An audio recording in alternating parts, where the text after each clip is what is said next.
What's going on, guys? We're back with another video, and today we are going to be looking at my rankings of the coasters at Knott's Berry Farm and where they fall on my own personal rankings.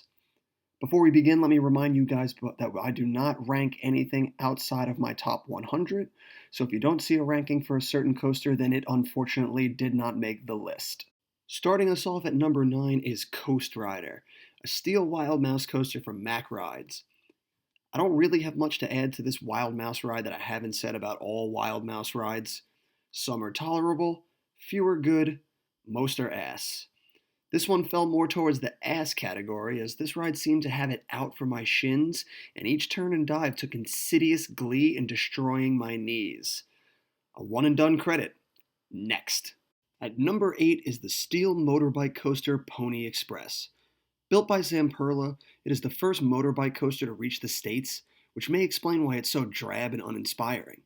Sporting a simple figure 8 layout, this ride has few thrills outside of its initial launch, which is a shame, because it feels like there could have been a really good ride here if Knott's had decided to go just a little bit bigger and have the ride interact with more of the surrounding terrain and Calico River Rapids.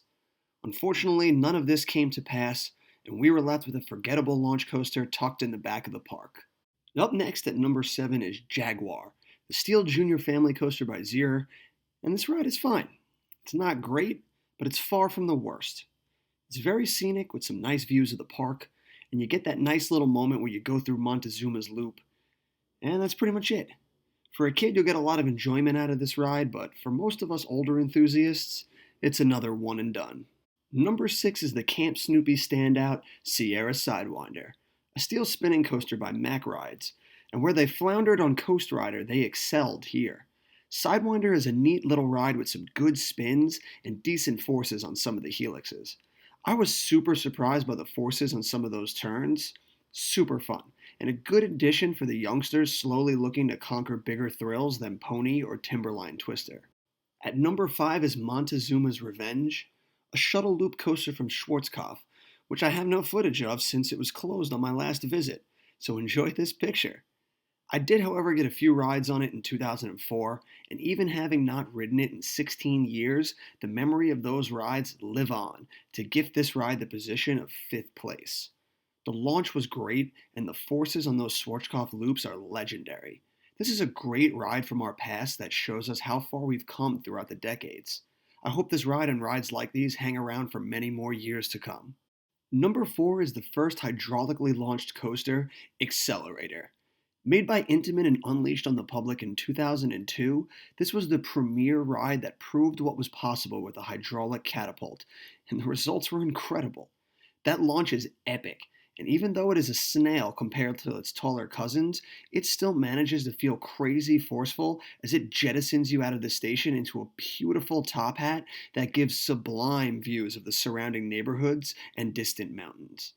The only downside to this ride is, like its counterparts, it's over before you know it, and way too short, but at least Accelerator gave the added bonus of 2 overbanked turns. I also really like the design of the trains, emulating 1950s Chevys, so that went a long way for me because theming to me is almost more important than the ride itself. Overall, this ride sits at number 63 in my rankings. Taking the bronze is Hang Time, an infinity coaster from Gerstlauer and the newest addition to Knott's Berry Farm, and I had a ton of fun on this coaster. It was a new model type for me, so that's always a plus, and I love any ride that has a vertical lift hill. Seriously, the thrill when you start that climb never dissipates for me, no matter how many of them I ride. The hang time before the drop is also a lot of fun and provides some good views of the boardwalk and the mighty Accelerator. The ride wasn't very forceful, but the inversions were fun and whippy yet smooth. This is just an enjoyable ride, one that has a lot of re-rideability to it. I also love the fact that it only has lap bar restraints, really letting you experience that hang time in the loops. I didn't get to see it at night, so I have no comment on the light package, but from videos I've seen, I can only imagine how awesome these night rides would have held up. Overall, though, this coaster manages to make my number 57 spot in my rankings. Here's where it's going to get controversial for some of you out there, because taking the silver is none other than Airtime Thrills' baby, Ghost Rider. a wooden coaster from CCI, and what some would call the quintessential ride of Knott's Berry Farm. And this ride is incredible. I loved every second of it, and this is coming from a guy who has a very love-hate relationship with wooden roller coasters. Thankfully, this coaster was every bit as majestic as I remembered it being when I first rode it 16 years ago in 2004. It's surprisingly smooth with great laterals, a long twisting layout, and a finale section that twists and dives under its own massive structure. It's ridiculously entertaining and one of the best wooden coasters I've ever been on, reaching the top 10 for Woodies at number 6 and number 50 overall. At number 1 and taking home the gold is Silver Bullet, a B&M invert that I know will send some of you coaster enthusiasts into catatonic shock, but I have a microphone and you don't. So you will listen to every damn word I have to say! Silver Bullet is a wholly unique invert with a bizarre first drop, but afterwards it's off to the races with some awesome inversions and an insane overbank turn into a cobra roll that had me grinning from ear to ear.